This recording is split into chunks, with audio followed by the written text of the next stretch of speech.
रात के आसमान पर एक अनोखा दृश्य छाया हुआ था।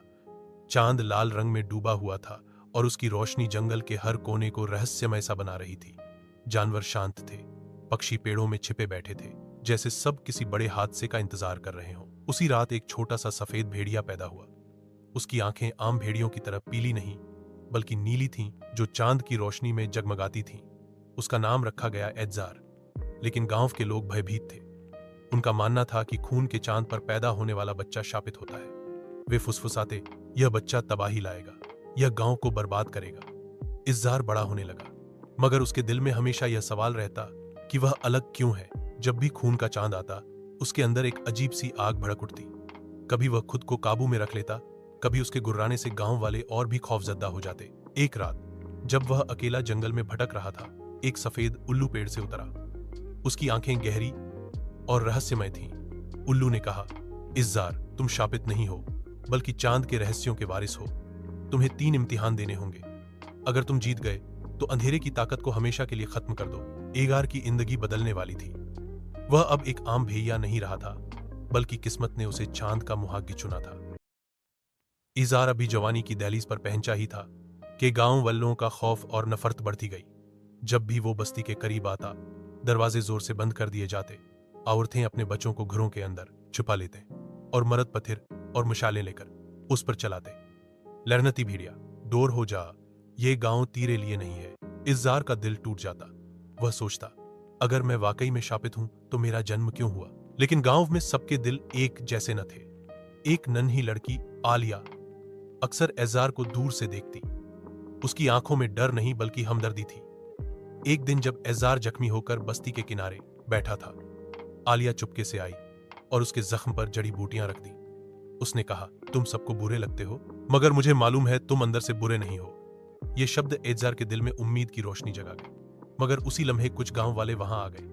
उन्होंने आलिया को डांटा और इज़्ज़ार पर पत्थर फेंके।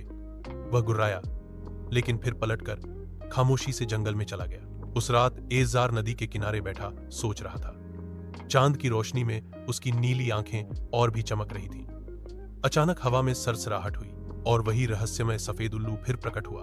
उल्लू ने कहा, वक्त करीब है इज़्ज़ार। अगर तुमने अपने डर पर काबू न पाया तो तुम्हारी तकदीर अंधेरे में डूब जाएगी। इज़्ज़ार के दिल में सवाल अब और बढ़ गया था, क्या वो वाकई लानत है या चांद का मुहाफिज। चांद की ठंडी रोशनी जंगल को सुनहरी चादर की तरह ढके हुए थी। इज़्ज़ार दरिया के किनारे बैठा था जब सफेद उल्लू दोबारा उसके सामने आ खड़ा हुआ। इस बार उसकी आवाज और भी गंभीर थी। इज़्ज़ार, अब वक्त आ गया है कि तुम अपने मुकद्दर को पहचानो। इज़्ज़ार ने गुस्से और दुख से कहा, सब मुझे शापित कहते हैं, सब मुझसे नफरत करते हैं। अगर मेरा कोई मकसद है तो मुझे बताओ। उल्लू की आंखें चमकने लगी। तुम्हारा मकसद सुरक्षा है, तबाही नहीं। मगर तुम्हारी ताकत अभी अधूरी है। तुम्हें 3 परीक्षाएं तय करनी होंगी। हर परीक्षा न केवल तुम्हारे शरीर को, बल्कि तुम्हारे दिल को भी आजमाएगी। इज़्ज़ार ने कान खड़े किए। कौन सी आजमाइशें? उल्लू ने परों को फैलाया और हवा में चांद की रोशनी से 3 मंजर उभर आए। पहला मंजर, एक अंधेरा जंगल जहां पेड़ बोलते थे और धोखा देते थे। दूसरा मंजर, बर्फीली पहाड़ियां जहां सर्दी जानलेवा थी। तीसरा मंजर, आग का दरिया जहां एक पुराना दुश्मन उसका मुंतजिर था। उल्लू ने धीरे से कहा, अगर तुम ये 3 सफर पूरे कर लोगे तो खून के चांद की ताकत तुम्हारी अपनी हो जाएगी। मगर अगर नाकाम हुए तो हमेशा के लिए अंधेरे के गुलाम बन जाओगे। इज़्ज़ार के दिल में खौफ भी था और हिम्मत भी। वह जानता था कि यह सफर आसान नहीं होगा, मगर कहीं न कहीं उसके दिल ने सरगोशी की, शायद यही रास्ता मुझे लानत से आजादी दिलाए। इज़्ज़ार ने अपने सफर की शुरुआत खूनी चांद की रोशनी में की। एक सफेद उल्लू दरख्तों के ऊपर से उसकी रहनुमाई कर रहा था। जल्द ही वो एक ऐसे जंगल के किनारे पर पहुंच गया जिसे सब अंधेरों का जंगल कहते थे। यहां रोशनी जिसे दाखिल ही नहीं हो सकती थी। दरख्तों की शाखें आपस में उलझी हुई थीं।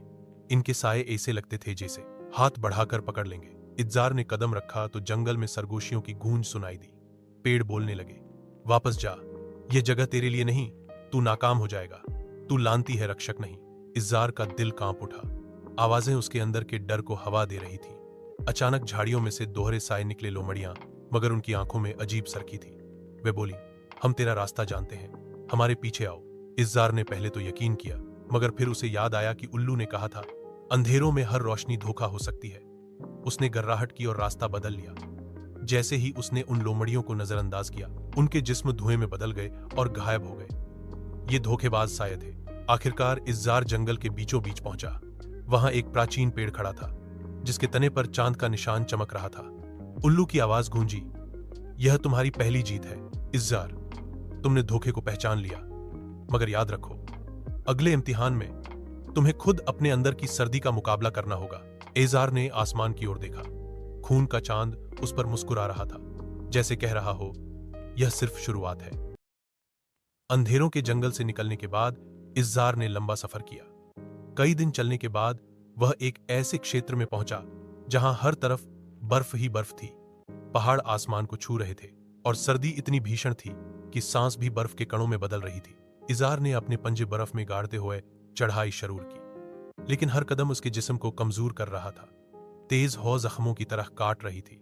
पहाड़ की ढलान पर अचानक बर्फ के इंडर से एक खौफनाक आवाज गूंजी, वापस जा वरना ये सर्दी तुझे मार देगी। उसके सामने एक विशाल बर्फीला जिन प्रकट हुआ। उसका शरीर बर्फ से तराशा हुआ लग रहा था और आंखें नीली आग की तरह जल रही थीं। वह हौंसा और बोला, यहां से गुजरने वाला कोई जीवित नहीं रहता। इज़्ज़ार गुर्राया, लेकिन लड़ाई शुरू करने से पहले उसे उल्लू की नसीहत याद आई, ताकत हमेशा पंजों में नहीं, कभी कभी दिल में भी होती है। इज़्ज़ार ने जिनसे कहा, मैं तुमसे लड़ने नहीं आया, बस अपनी राह तलाश कर रहा हूं। अगर मेरा मकसद सच्चा है तो सर्दी मुझे नहीं तोड़ सकती। कुछ क्षण शांत रहा, फिर उसका अस्तित्व टूटकर बर्फ में बिखर गया, जैसे वह केवल एक परीक्षा था, हकीकत नहीं। इज़्ज़ार थकान से चूर बर्फीली चोटी पर जा पहुंचा। वहां चांद की रोशनी उस पर उतरी और उसके दिल में गर्मी भर दी। उल्लू की आवाज गूंजी, यह तुम्हारी दूसरी जीत है, मगर आखिरी इम्तिहान सबसे मुश्किल होगा। आग के दरिया के पार वह दुश्मन तुम्हारा इंतजार कर रहा है, जिस पर कभी तुमने भरोसा किया था। इज़्ज़ार ने सर झुकाया। वह जानता था अब निर्णायक घड़ी करीब है। बर्फीली पहाड़ियां पीछे छोड़कर इज़्ज़ार कई दिन तक भटकता रहा, यहां तक कि वह एक वादी में पहुंचा जहां जमीन लाल और आसमान स्याहीमय था। उसके सामने एक दरिया बह रहा था, मगर यह पानी का दरिया न था, बल्कि पिघली हुई आग का तूफान था। शोले ऐसे उठते थे जैसे आसमान को चाट लें। इज़्ज़ार ने कदम पीछे हटाया, यहां से गुजरना नामुमकिन है। वह बड़बड़ाया। उसी लम्हे आग के बीच से एक साया उभरा। वह एक भेड़िया था, काले बालों वाला, आंखों में शोले और चेहरे पर वही पुरानी मुस्कुराहट। इज़्ज़ार, पुराने दोस्त। इज़्ज़ार के दल पर एक गुस्सा आ गया। ये उसका बचपन का साथी कायर था, जो बरसों पहले गायब हो गया था, मगर अब वो दुश्मन बनकर सामने खिड़ा था। कायर ने तंजीहे कहा, तुम्हें लगता है कि तुम उस दरिया को अबूर कर लोगे? तुम हमेशा कमजोर रहे हो, इसीलिए मैंने ताकत के लिए उन धीरों का साथ दिया। इज़्ज़ार की आंखों में दुहक और गुस्सा दोनों झलके। तूने दोस्ती बेच दी, अंधेरे को दे दी, कायर ने कहा लगाया और आग के शोलों को काबू में कर लिया। दरिया उसके हुक्म से भगने लगा। अगर गुजरना है तो मुझे शिकस्त देनी होगी। लड़ाई शुरू हुई। आग की लपटें दोनों के चारों ओर नाचने लगी। इज़्ज़ार ने अपने पंजों और बुद्धि दोनों का सहारा लिया। आखिरकार उसने कायर को जमीन पर गिराकर कहा, अंधेरे ने तुझे अपना गुलाम बना दिया, लेकिन मैं अपने भाग्य का मालिक हूं। कायर चिल्लाया। उसका शरीर आग में विलीन हो गया। नदी शांत हो गई और एक पथरीला रास्ता सामने आ गया। उल्लू की आवाज गूंजी, यह तुम्हारा आखिरी इम्तिहान था इज़्ज़ार, अब तुम्हें अपनी असली तकदीर का सामना करना है। इज़्ज़ार ने खून के चांद की तरफ देखा। अब सिर्फ एक सफर बाकी था, फैसला कुन जंग। एक लंबी यात्रा के बाद इज़्ज़ार आखिरकार उस भूमि पर पहुंचा जहां आकाश हमेशा काला रहता था। बादलों के पीछे चांद भी धुंधला हो गया था, जैसे रोशनी यहां प्रवेश करने से डरती हो। दूर एक किला दिखाई दे रहा था, ऊंचे कंगूरे, आकाश को छूती दीवारें और उन पर जलती मशालें जो लाल नहीं बल्कि काले शोले फेंक रही थीं। यही था जेरिक का सियाह कलिया। इज़्ज़ार ने कदम बढ़ाया। कलाहे के दरवाजे के बाहर भेड़ियों का एक झुंड खड़ा था, मगर उनकी आंखें खाली थीं। वह जिंदा जिस्म थे, लेकिन रूह के बगैर जेरिक के गुलाम। इज़्ज़ार ने घराहट की और दिल ही दिल में दुआ की, ए चांद, मुझे इस आखिरी लड़ाई की ताकत दे। गुलाम भेड़िए उस पर झपटे, लेकिन इज़्ज़ार ने अपनी पूरी जान से मुकाबला किया। पंजे खून से लाल हुए, खम जिस्म पर बत्ते गए, मगर वह रुका नहीं। आखिरकार किले का दरवाजा उसके सामने खुल गया। अंदर अंधेरा और सर्दी थी। स्तंभों पर जलती मशालें अजीब लाल धुआं निकाल रही थीं। तख्त पर बैठा था जजीरक काले चोगे में लिपटा हुआ, आंखों में लाल रोशनी और चेहरे पर घमंड की मुस्कुराहट। तो आ ही गया इज़्ज़ार, खून का वारिस। जीरक की आवाज किले में गूंजी, तेरे बाप ने मेरा तख्त छीना था, अब मैं तुझे गुलाम बनाकर अपने साथ रखूंगा। इज़्ज़ार ने घुर्राहट की। उसकी आंखों में वही रोशनी जगमगाई जो खून के चांद से उतरती थी। मैं गुलाम बनने नहीं आया, मैं आया हूं अपनी तकदीर वापस लेने। चालाक खड़ा हुआ, उसके हाथ में काला खंजर चमका। किले की दीवारें हिलने लगीं, जैसे खुद अंधेरा जंग की तैयारी कर रहा हो। इज़्ज़ार ने कदम आगे बढ़ाया। निर्णायक क्षण आ चुका था। अब या तो अंधेरा टूटेगा या रोशनी हमेशा के लिए दफन हो जाएगी। काले किले का वातावरण भय और लालिमा से भरा हुआ था। आसमान पर खून का चांद चमक रहा था और उसकी किरणें हर चीज को भयानक बना रही थीं। गुलाम भेड़िए दीवारों के पीछे कैद थे, उनकी आंखों में बेबसी और उम्मीद दोनों झलक रही थीं। किले के बीच में इज़्ज़ार अकेला मगर दृढ़ खड़ा था। उसके जख्मों से खून बह रहा था, लेकिन उसकी निगाहों में फौलाद जैसी सख्ती थी। चतुर ठहाका लगाते हुए आगे बढ़ा। उसके हाथ में काला खंजर भयानक चमक रहा था। तो समझता है कि रोशनी अंधेरे को हरा सकती है। वह गरजा और अचानक एक वार किया। खंजर इज़्ज़ार के कंधे में धंस गया। इज़्ज़ार की चीख किले में गूंजी। वह लड़खड़ाया, मगर गिरने से पहले उसे सफेद उल्लू की आवाज याद आई। ताकत हमेशा पंजों में नहीं, कुर्बानी में होती है। ये शब्द उसके दिल में आग बनकर दहक उठे। उसने अपनी आखिरी हिम्मत जुटाई और जानबूझकर अपने शरीर को खंजर पर झोंका ताकि धार और अंदर धंस जाए। फिर उसने सारी ताकत लगाकर झजीरक को धकेल दिया। दोनों जमीन पर गिर गए। झजीरक की चीख अंधेरे को चीरती रही और उसके हाथ से खंजर छूट गया। इज़्ज़ार ने खून से लथपथ सांसों के साथ खंजर उठाया और आसमान की ओर बुलंद किया। अंधेरा कभी रोशनी को कैद नहीं कर सकता। उसकी गरज बिजली की तरह गूंजी। अचानक खून के चांद की किरणें खंजर पर पड़ी। रोशनी का एक तूफान किले में फैल गया। गुलाम भेड़िया आजाद हो गए।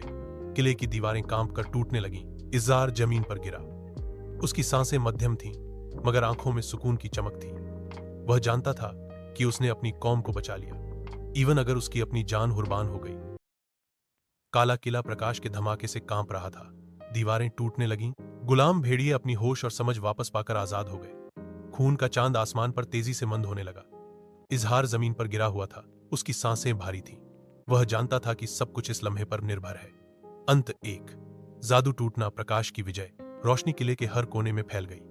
खंजर इज़्ज़ार के पंजों से निकलकर हवा में लटक गया और फिर चमककर टुकड़ों में बिखर गया। इस लम्हे इज़्ज़ार का जिस्म बदलने लगा। उसकी खाल की सफेदी में नई रोशनी उतर आई। जख्म भरने लगे। वह दोबारा उठ खड़ा हुआ, मगर इस बार महज एक भेड़िया नहीं, बल्कि अपनी कौम का चुना हुआ रहनुमा। चालाक की चीख किले के खंडहरों में गूंजी और वह अंधेरे में गायब हो गया। खून का चांद मिट गया। आसमान पर रोशनी लौट आई। इज़्ज़ार ने सिर उठाकर हवा में हाउल किया और आजाद भेड़िए उसके साथ शामिल हो गए। सल्तनत एक बार फिर रोशनी की रक्षक बन गई।